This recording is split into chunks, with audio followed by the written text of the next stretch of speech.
How you doing? I'm doing another video now. I did one on the light in the shadow before, and it's basically around regression, if not regressiveness, that we step into when it comes to the darker realms of life, which most people would consider the dark night of the soul.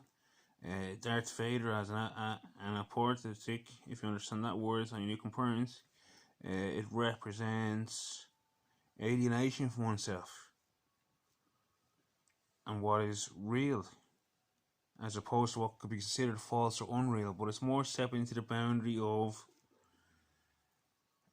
when a flower is blooming, whether it blooms or not. A flower, if you plant a garden as a hopeful gardener, whether your plant will come into bloom or not.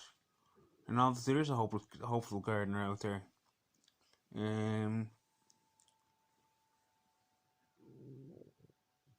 Being rich in this life, there is nothing that can describe that phenomenon. When you feel wealth, when you feel the type of wealth that is in its own epiphanization, illumination. A lot of people live in what I call CRAD, K-R-A-D. If you're doing a version of that, you know what I'm talking about.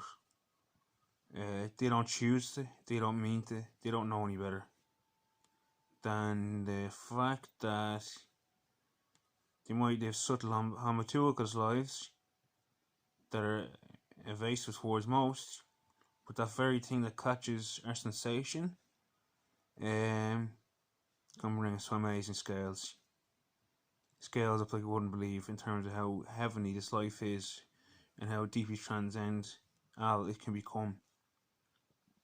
But not just transcendental, but memorative as well. In the reference to, or that, one thing stands out in life is that we're lives on occasions. We get the signal, we get the intrusionary measure, we get the hint, the code, not necessarily a code now, but we get the enhancements we need to relish this life. And by enhancements, I mean we get the torpedo-like effect of what one lighter can be to a fire. It's going to fuel a rocket. And in that sense, it makes us bring illumination to the world that way, where we all live covertly. And the reason I say covertly is cohesively, but in poverty. Or as I would say, cohesively or impoverished. And the reason I say impoverished is because the very other side of the coin I'm trying to refer to, which is the Book of the Shadows anagram, or epiphanization or decipherment, is that the ultimate beggar is the one that gets fed the most. The ultimate impoverished man gets fed the most. And that's the type of wealth I'm really talking, rather than material wealth. I live a very eager and meager life. I have this bed here, and I have my room, and I have nothing else going with me right now. I still hope to get back to doing what I love, which is drive a car again, and get back to doing my photography and sharing that with the world. But at the moment, I have to realise I'm living in poverty because I'm institutionalised. It is a certainly difficult mark to come across why this happened to my life and to me. But the point of practicing what I preach is to put it out there, and that I can garnish and learn from it again. And not only that, I want people to understand that being poverty stricken is the utmost gift. Not gift as such, but prize, because it leads us down the path which few people walk, but they're the ones who come the most renowned. Not necessarily in a book or a church or a temple or even a battle, a story, but in the sense of that forceful lavish, that strand, that believer, that worker, and that stranger.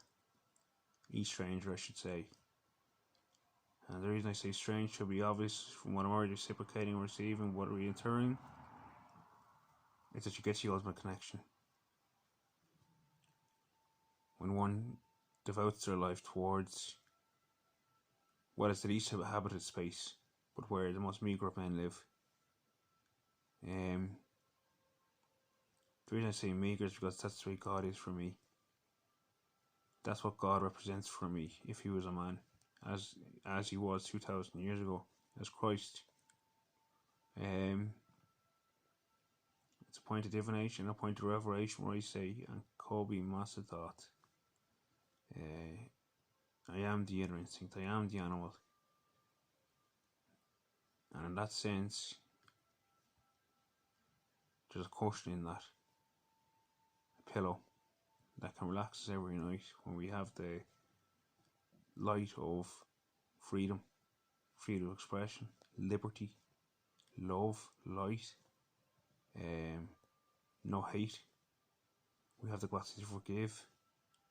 We do not have any negative contemplative ideas, and if we do, we snap out of them. We're not any cast to any demons or illusions. And in that sense, it's becoming one with that which brought this being into being, this existence into being. A lot of people get mixed up with their history reference, their time scale, what life was this, where these people come from, all this kind of stuff can happen and play out, and it's all relative to how we feel as individuals, what triggers off within us. I'm saying the ultimate trigger point is to be deviant of the material world, the attractive parts of it. The deviant world being the illusionary one, the one we spend the most time in a sense, we spend the most time in, but at the same time the real heaven can call us and it can tell us that you can be present here, you can be present now, you can come into it and you can arrive at it, and